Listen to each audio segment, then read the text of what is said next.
semuanya, Assalamualaikum warahmatullahi wabarakatuh. Perkenalkan, nama saya Dea Ananda dengan NIM 0605 1182 126 dari kelas PPKN Indralaya, mata kuliah Literasi Digital dan Media Pembelajaran PPKN dari kelas PPKN Indralaya di Fakultas Keguruan dan Ilmu Pendidikan di Program Studi Pendidikan Pancasila dan Kewarganegaraan Universitas Sriwijaya.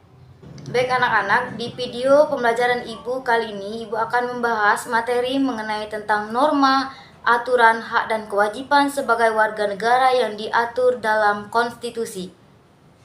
Materi yang akan Ibu bahas di video pembelajaran kali ini yaitu mengenai tentang konsep dan contoh-contoh terkait tentang norma, aturan, hak dan kewajiban sebagai warga negara yang diatur dalam konstitusi. Adapun tujuan pembelajaran itu yang pertama, peserta didik mampu untuk memahami makna norma dan aturan yang harus dipatuhi sebagai warga negara melalui membaca buku dengan tepat. Yang kedua, peserta didik mampu untuk menjelaskan hak dan kewajiban yang diatur dalam konstitusi melalui jurnal dengan tepat. Yang ketiga, peserta didik mampu untuk menganalisis contoh-contoh norma, aturan, hak dan kewajiban khususnya di sekolah melalui membaca buku dengan tepat. Ayo anak-anak, mari kita bahas satu persatu mengenai tentang konsep dan contoh-contoh terkait norma, aturan, hak dan kewajiban sebagai warga negara yang diatur dalam konstitusi.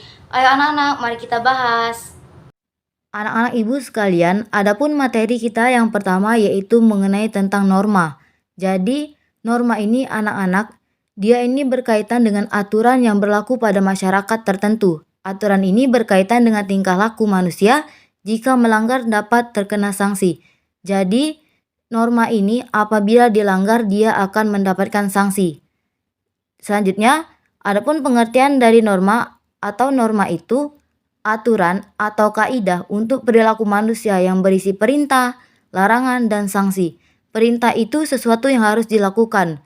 Larangan itu sesuatu yang tidak boleh dilakukan, dan sanksi itu adalah hukuman yang diberikan ke seseorang karena telah melanggar norma. Selanjutnya, anak-anak ibu sekalian mengenai tentang macam-macam norma yang kalian perlu ketahui yaitu ada 5.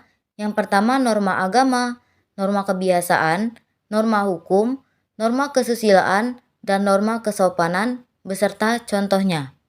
Yang pertama itu norma agama.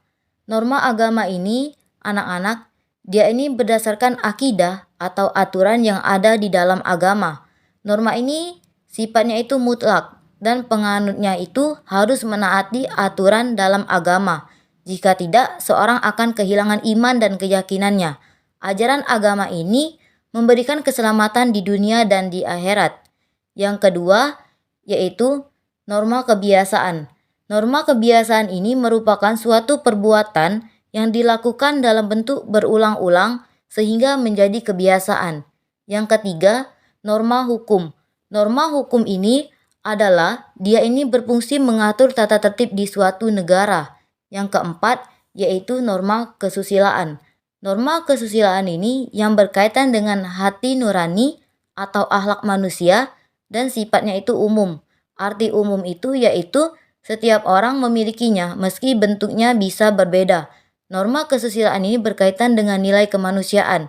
Jika melanggar akan terjerat hukum pidana dan sanksi di masyarakat. Dan yang kelima itu norma kesopanan.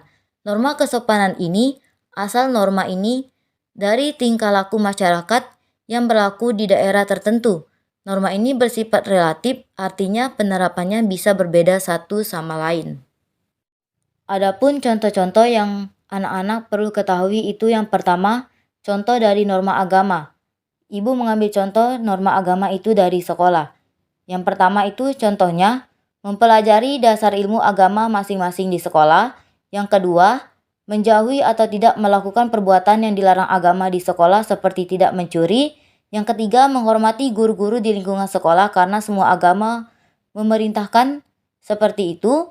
Yang keempat, menghormati serta menghargai kepercayaan yang berbeda antar teman di sekolah.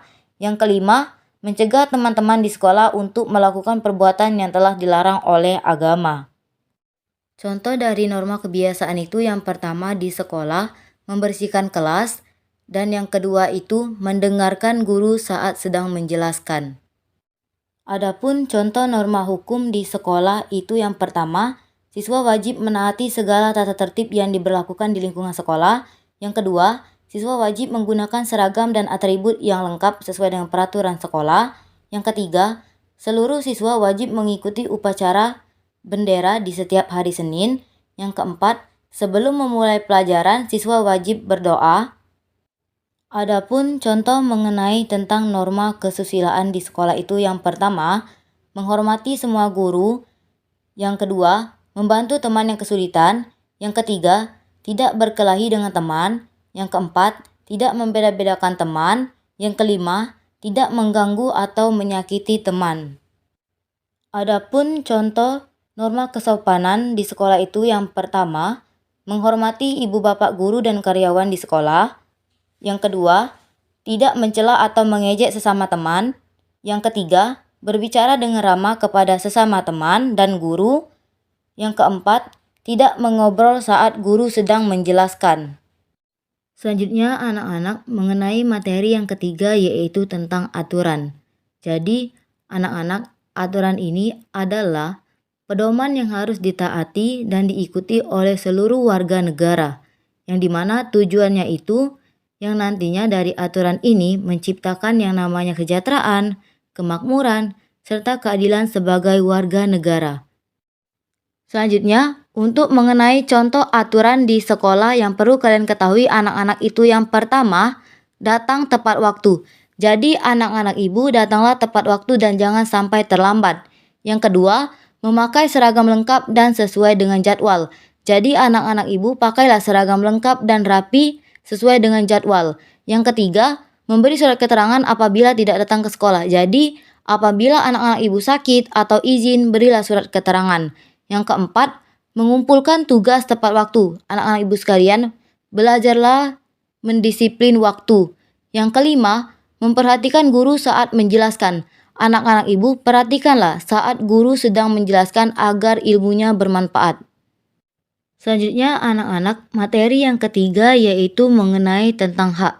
Jadi anak-anak, pengertian dari hak ini adalah sejatinya hak seorang manusia sudah melekat dan menjadi fitrah sejak seorang manusia itu dilahirkan.